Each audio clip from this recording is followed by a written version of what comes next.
Olá, amigos e amigas, estamos iniciando o Economia e Desenvolvimento desta semana. Neste instante do nosso Economia e Desenvolvimento, como é tradicional, vamos ao momento empresarial. E neste momento empresarial, Giovanni D'Agostino, prazer em tê-lo, meu amigo. Prazer todo é nosso. Tranquilo. Uma questão que está sendo relevantemente trabalhada e discutida é a questão do ICMS, né? Pois então, nós tivemos recentemente alteração legislativa aqui no Rio Grande do Sul, acerca do ICMS, né? Na grande verdade, o governo tentou manter a alíquota extraordinária aqui no Rio Grande do Sul a 18%, e estava previsto que a alíquota voltaria ao patamar comum de 17% a partir do ano esse de 2021, e o governo tentou, num primeiro momento, manter 18%.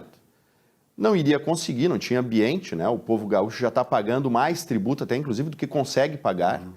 E considerando também o cenário de pandemia, de crise econômica, enfim, até mesmo da nossa competitividade, a gente tem que buscar, né, com que o Rio Grande do Sul cresça e que seja aí um expoente na indústria, né, na agropecuária, né, na agricultura, enfim. Então, e sobretudo, uma trilha muito Giovanni, grande. quando fala em crescimento, o Rio Grande do Sul precisa, antes de crescer, ele precisa ser competitivo, né?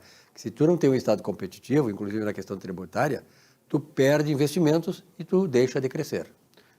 Verifica o seguinte, falando de CMS por via oblíqua, né? A gasolina, ela tem uma taxação aqui no Rio Grande do Sul super alta, né? A título de CMS. E para quem viaja bastante ali para Santa Catarina, o sujeito passa a fronteira, né, ali por Mampituba, ali na PR-101, ali na altura de Criciúma, no sul de Santa Catarina, o sujeito já consegue comprar gasolina com 30, 40 centavos, preço inferior no Rio Grande do Sul. Muita gente deixa para abastecer lá. Eu passei lá, também estava aqui, em Santa Catarina, a média é R$ 4,56. Aqui é R$ 4,90, R$ 5.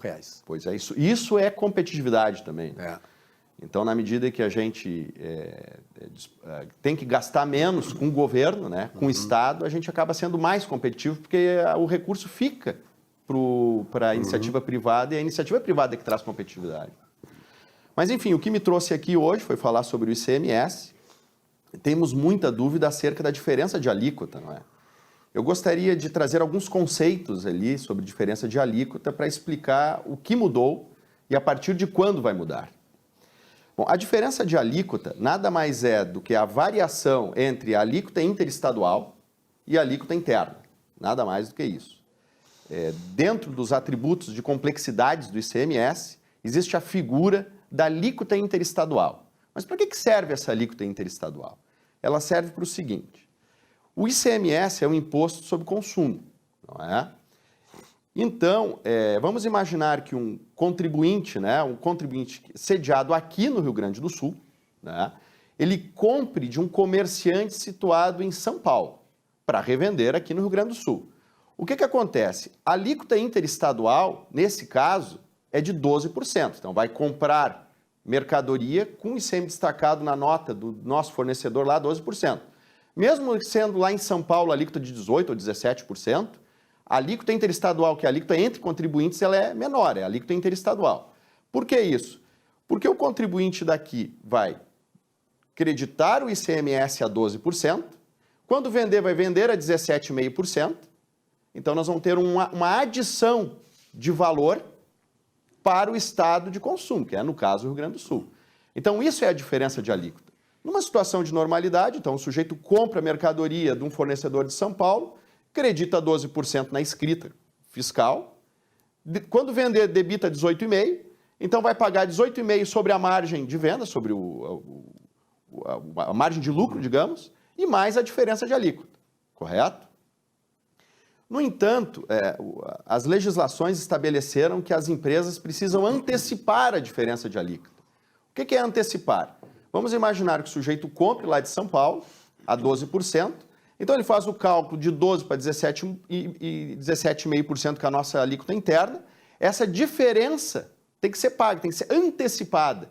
Então, quando a mercadoria entra no território gaúcho, já é recolhida essa guia, né? A guia é essa da diferença de alíquota. O contribuinte, então, no mês do pagamento da guia, faz o creditamento. Então, é uma antecipação do pagamento diferença de alíquota, certo?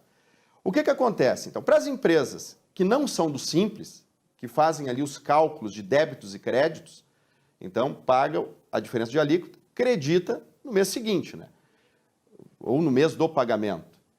Já para as empresas do Simples, acontece um fenômeno. Como a empresa do Simples ela é revendedora de mercadorias e ela obtém ali um benefício de pagar menos a mercadoria porque compra com alíquota interestadual, o que acontece? A empresa do Simples, que é enquadrada do Simples, também paga a diferença de alíquota. Só que como a lei que regulamenta o ICMS estabelece a vedação de apropriação de créditos, essa diferença de alíquota não é objeto de creditamento na escrita. Então passa a ser um custo da mercadoria que é comprada. Só que veja bem, se essa empresa do Simples comprasse a mercadoria, ao invés de comprar a mercadoria em São Paulo, Santa Catarina ou Paraná, enfim, com alíquota interestadual, comprasse aqui no território do Rio Grande do Sul a mercadoria para vender, o ICMS embutido no preço da compra já seria os 17,5%. Então essa diferença de alíquota é uma forma de equiparação da carga tributária do ICMS. Não é? E funciona isso? Olha, para o governo funciona, ele incrementa a arrecadação, não é? Ele incrementa a arrecadação e, de certa forma, adiciona realmente o valor para o Estado destinatário, para o Estado do consumo da mercadoria. O que aconteceu a partir desse ano com a alteração legislativa? Aconteceu o seguinte, o governo tentou aumentar a alíquota para 18%, ou manter 18%, ao invés dos 17%, né, que iniciaria a partir desse ano, fizeram lá um acerto, um acordo para ficar na meio termo, 17,5%. Em contrapartida, então, as empresas, a partir do dia 1º de abril, né, esse é o primeiro, a primeira questão muito importante. Quando é que começa essa isenção, entre aspas, do pagamento da antecipação da diferença de alíquota? A partir de 1º de abril, né, a partir de 1º de janeiro. Então, a partir de 1º de abril, as empresas que estão fora do Simples, compram mercadorias para revenda, elas não precisam mais pagar a diferença de alíquota quando a alíquota interestadual na compra for 12%. Então, aí ela não precisa mais antecipar o pagamento da diferença de alíquota. Então, não paga a diferença de alíquota na entrada, mas também, né, não vai acreditar o pagamento que foi feito. Então, vai debitar a diferença de alíquota quando vender a mercadoria, que é um cenário um pouco mais justo, certo? Se, no entanto, a mercadoria for importada e aí a diferença a alíquota interestadual é 4%, não está isento do pagamento da diferença de alíquota antecipada. Então, comprou mercadoria importada de outra unidade da federação, veio o ICMS a 4%, continua a regra como estava, mesmo a partir de 1º de abril, não teve mudança. Comprou mercadoria nacional com alíquota interestadual, veio a 12%, não precisa pagar a diferença de alíquota, ok?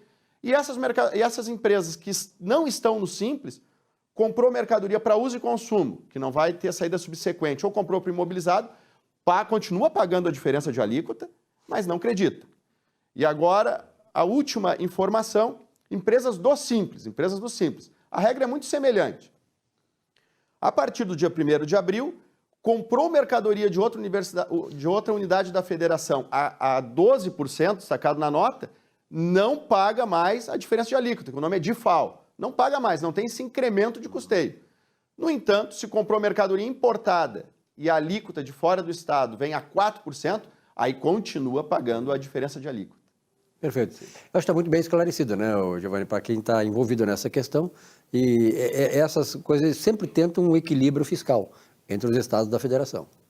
Isso é importante, né? O propósito, mas trouxe esse assunto que eu achei pertinente, tem muita dúvida entre os profissionais, os contadores, os empresários, então espero ter podido ajudar aí E quem não conseguiu ainda absorver essas explicações aí, pode fazê-lo através do contato direto contigo, não é isso? É isso aí, o nosso contato. O contato está aí. Está na tela aí, um forte abraço e tenha uma boa semana. Muito obrigado, Giovanni D'Agostini, nesse espaço Momento Empresarial.